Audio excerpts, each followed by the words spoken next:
today I want to get into this C-form bar chord. So, and the major scale up and down the neck and wrapped around that position.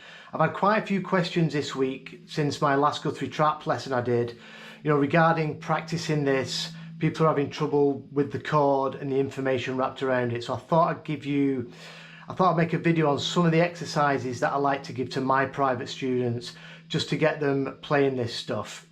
Now, you want to start off, you need to know the chord shape itself, the full chord shape as a bar chord.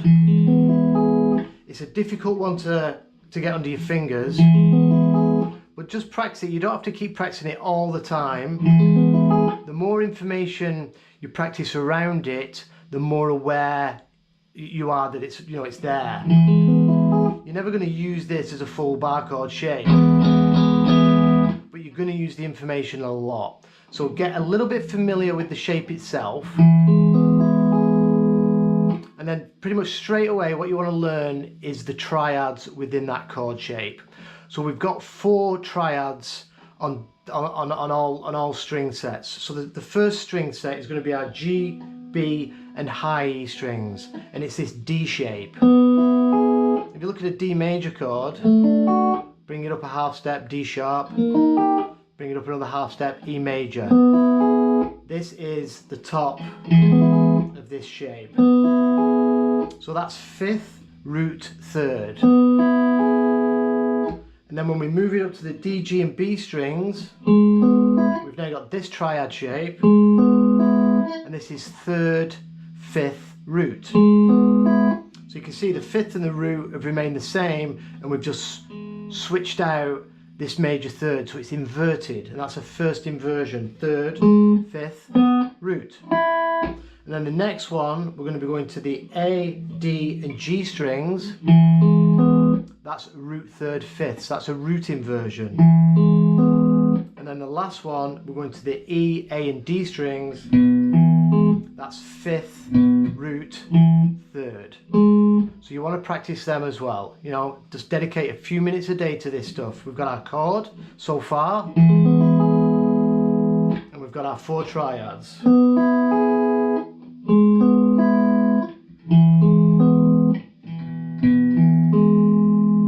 Next thing I like to teach pretty much straight away, because you don't want to be practicing all this stuff at once. Don't spend too long just going up and down a scale all the time. It's not going to do much. You practice a bunch of stuff around this chord, and it's really going to sink in, and you can start playing music with it. So next we're going to learn the major scale in that position, which is wrapped around that chord shape.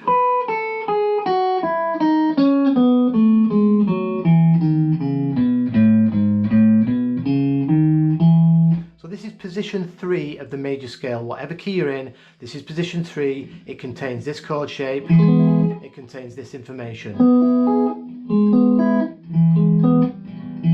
So by learning it just for one chord, for our E, you're learning it anywhere up and down the neck, but we'll get to that stuff.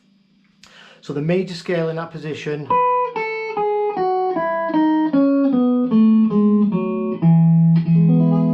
You can practice it and go to your root and finish. I like to come right up and use every available note, and I like to go back to the root. So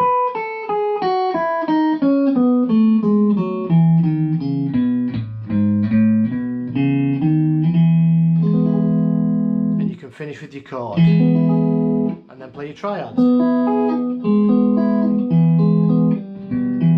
If you're having trouble with this chord shape, if you keep practicing the triads and the scale, you're going to get used to the chord shape. You're not going to use, like I said, you're not going to use that as a chord shape to play chords, but you're going to need the information inside it.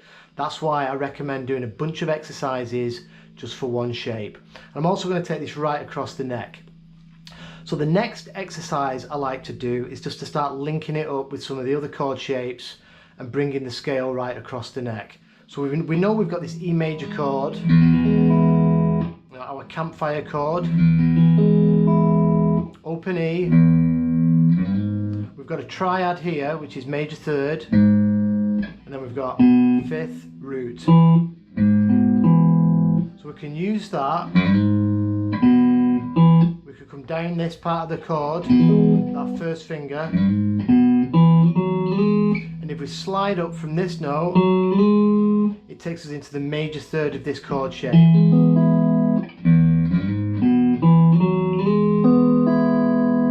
So you've gone from this triad, and we use this note, the 2, and it just takes you into the same 3 notes.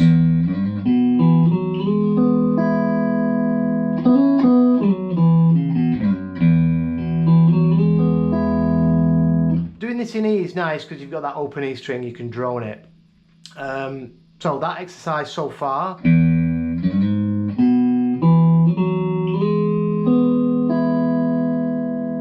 we're going to bring this right up the neck into, right up to our octave on the high E string, into our G shape. So open E, slide into the major third, 5th, root, slide into the 3rd, 5th, root, then again we're going to go to this note now in the scale,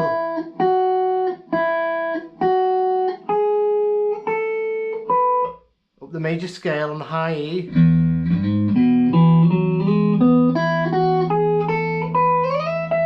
and then slide up to the high E on the 12th fret. So we're going to slide right up into our G shape.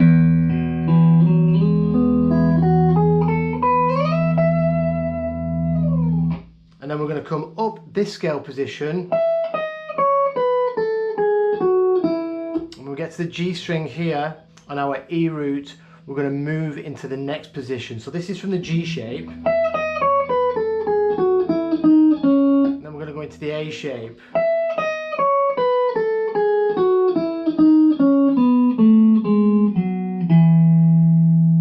Finishing on that root. This root you can slide into the major third, back into this inversion, there's our G shape. So we've covered a lot of major scale and a couple of chord shapes just with one run going across the neck.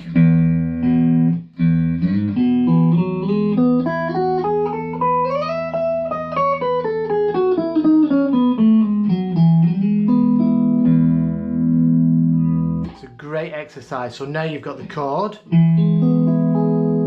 you've got the triads, you've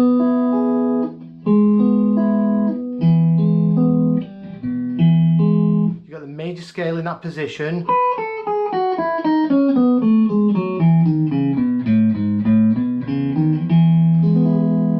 and you've got this nice run which takes you right across the fretboard.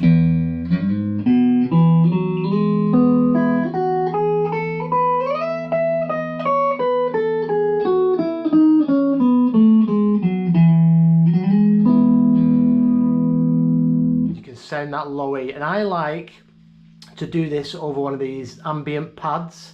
So we've just got an E major drone in, and you can practice all them things so you can hear what it all sounds like against the tonic.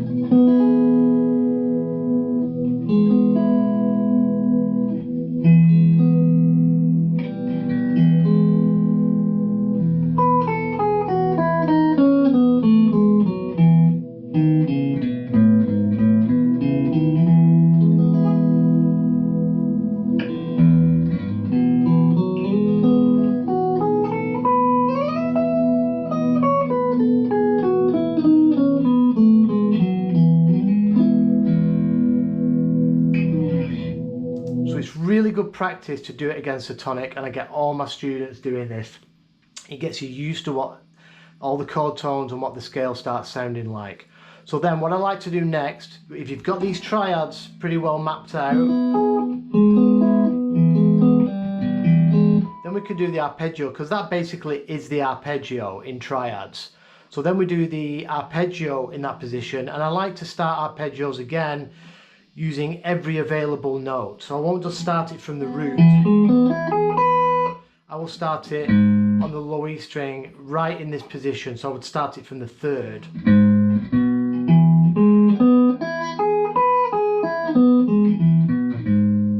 And with this part of the back here, I wouldn't do a bar, I would play it with the individual fingers like you do with the triad. I find that when learning arpeggios, if you can get away with not doing a bar, don't do a bar, do it with individual fingertips. It's gonna drill into your head where the note is a lot more. When you do bars, it kind of doesn't sink in as quick, but sometimes you have to do a bit of a bar. Just if you can get away with not doing, don't do it.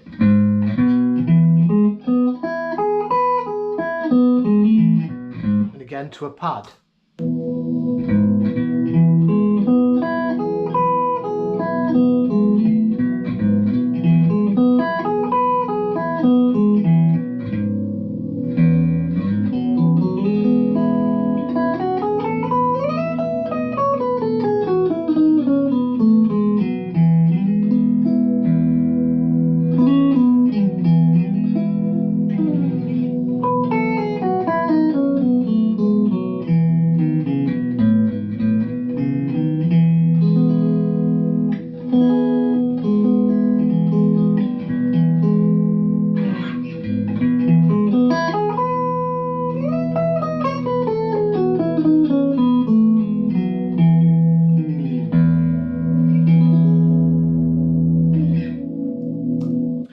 Then we need to start bringing in some licks. So I'm just going to show you one lick, which is a cool one. And all these ideas, they all come from, you know, it's bits of my own stuff. I get it from Guthrie, Trapp, Rick Beardo, bits from Matt Schofield. And I'm just always trying to add bits from things that I've researched and, you know, pass it on to my students to find the best ways. So a little bit of everything is a good way to practice this stuff. This is all E. We're just sticking with one chord. All this information we're doing is just E major. So anything you do for this, when you want to do it for like the 4 chord, we can just go and shift all this information and we can start playing these arpeggios and triads and lines over the 4 chord, which we will get to. So I'm going to do a lick now in this position.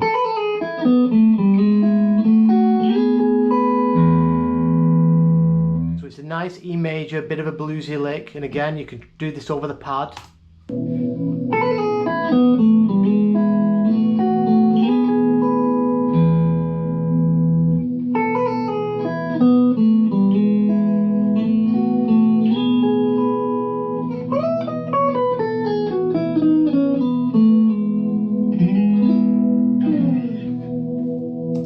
So this lick we're going to start off 5 to 7, so it's a scale, but we're going to hammer pull off 5 to 7 and then slide back with our first finger into the major third. Then we'll walk up this triad that we've practiced. So 3rd, root, 5th. Then we're going to come over and grab with our pinky the 7th fret of the D string. And remember, finger per fret, hand positions everything. Then we're going to slide into the major third with our middle finger from the 5th fret of the D into the 6th. And then grab the root out of this triad with our first finger.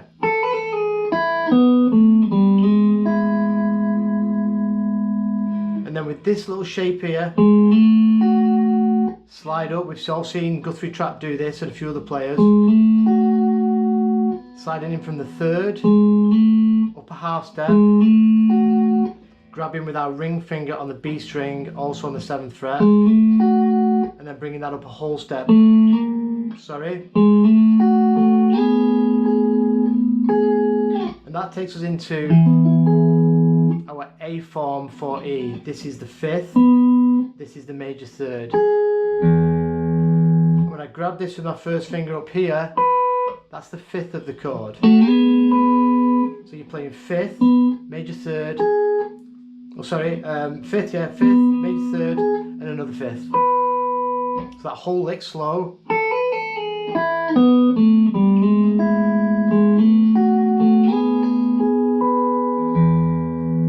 Play it over the pad.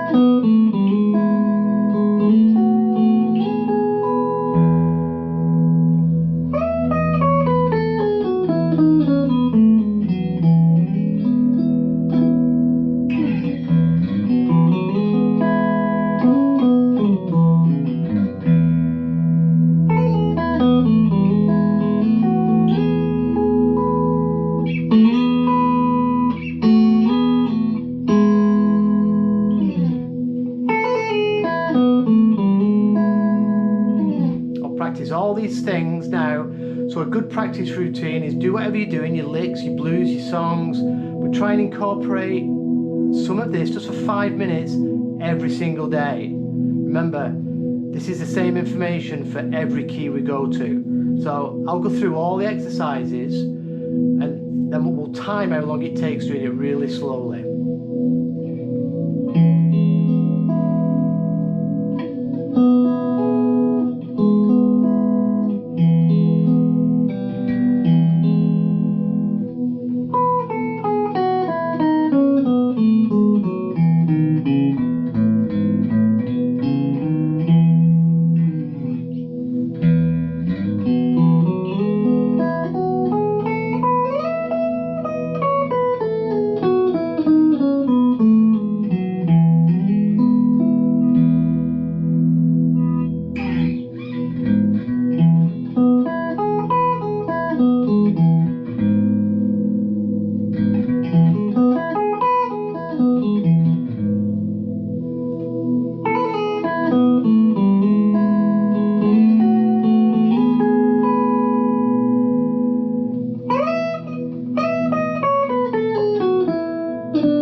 Wrong notes.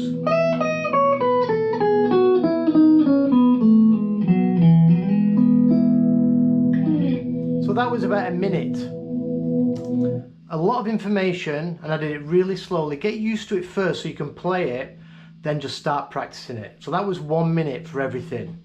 You know, you do it 5-10 times a day, it's just 5-10 minutes out of your practice time. If you've got 25 minutes practice every day, spend 5-10 minutes doing this, then put it down, use a timer, go to your songs, do your licks, whatever, and then do a bit of that. Just get some of this stuff in every day. So please let me know what you thought about this lesson. Any comments, I'll answer them, because I want to keep moving forward with these things. I'll do like 1 or 2 of these a week, and I'll put more on my Patreon page as well. But I just want to get a feel of what you guys want with practicing this major scale stuff and CAGED stuff. Obviously, if we're on the right track, I'll just keep moving forward. We'll keep adding information, mixing in the 4 chord and the 5 chord, and start playing some melodic guitar with this stuff. So thanks for watching, and I'll see you soon.